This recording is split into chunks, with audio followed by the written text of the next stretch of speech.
Pre K ಜಿಯಿಂದ P U C ತನಕನೂ ಇರುತ್ತೆ. ಈ ವರ್ಷ ನಾವು ಪ್ರಿ ಕೆ ಜಿಯಿಂದ 7th ಸ್ಟ್ಯಾಂಡರ್ಡ್ ಸ್ಟಾರ್ಟ್ ಮಾಡ್ತೀವಿ. Next year high school and P U C will be there. Own building, yes. The entire, ನೀವೆಲ್ಲ ಬರ್ತೀರಲ್ಲ ನಾಳೆ ನೋಡ್ತೀರಿ, entire infrastructure including the labs, class rooms, everything has been setup. ನಾವು ಈಗ ಬೇರೆ ಸುಮಾರು ಸ್ಕೂಲಲ್ಲಿ ಏನು ಮಾಡ್ತಾರೆ, ಗ್ರೌಂಡ್ ಫ್ಲೋರ್ ಒಂದು ಹಾಕಿರ್ತಾರೆ, ಆಮೇಲೆ ಓದಂಗೆ ಕಟ್ಕೋತಾರೆ. ಸಾಹೇಬ್ರು ಆ ಥರ ಮಾಡಿಲ್ಲ. ಎಂಟೈರ್ ಇನ್ಫ್ರಾಸ್ಟ್ರಕ್ಚರ್ ನೀವು ಅಪ್ ಟು ಪ್ರಿ ಕೆ ಜಿಯಿಂದ ಪಿ ಯು ಸಿ ತನಕ ಎಷ್ಟು ಬೇಕೋ, ಇನ್ಕ್ಲೂಡಿಂಗ್ ಆಡಿಟೋರಿಯಂ, ಸ್ಪೋರ್ಟ್ಸ್ ಜಾಗ, swimming pool, everything will be in there. Everything has been ready. Class ನಾಳಿದ್ದು ಬಂದಾಗ ಸಿದ್ದರಾಮಯ್ಯನವರು ಇನಾಗ್ರೇಟ್ ಮಾಡಿದಾಗ will also see the class room, model class room setup ಮಾಡಿರ್ತೀರಿ.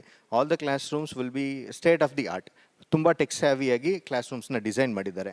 Space requirements CBSE norms ಏನು ಹೇಳಿರ್ತಾರೆ ಅದಕ್ಕಿಂತ 20% ಜಾಸ್ತಿ ಇದೆ ಒಂದು. ಸೊ ಎಲ್ಲದನ್ನು ಇಂಟರ್ನ್ಯಾಷನಲ್ ಲೆವೆಲ್ಲಿಗೆ ಮಾಡಬೇಕಾದ್ರೆ ನಾವು ಸ್ಟೇಟ್ ಸಿಲೆಬಸ್ ಇಲ್ಲ, CBSE ಸಿಲೆಬಸ್. ಇದು ಹೊಸದಾಗಿ ಮಾಡಿರೋದಪ್ಪ.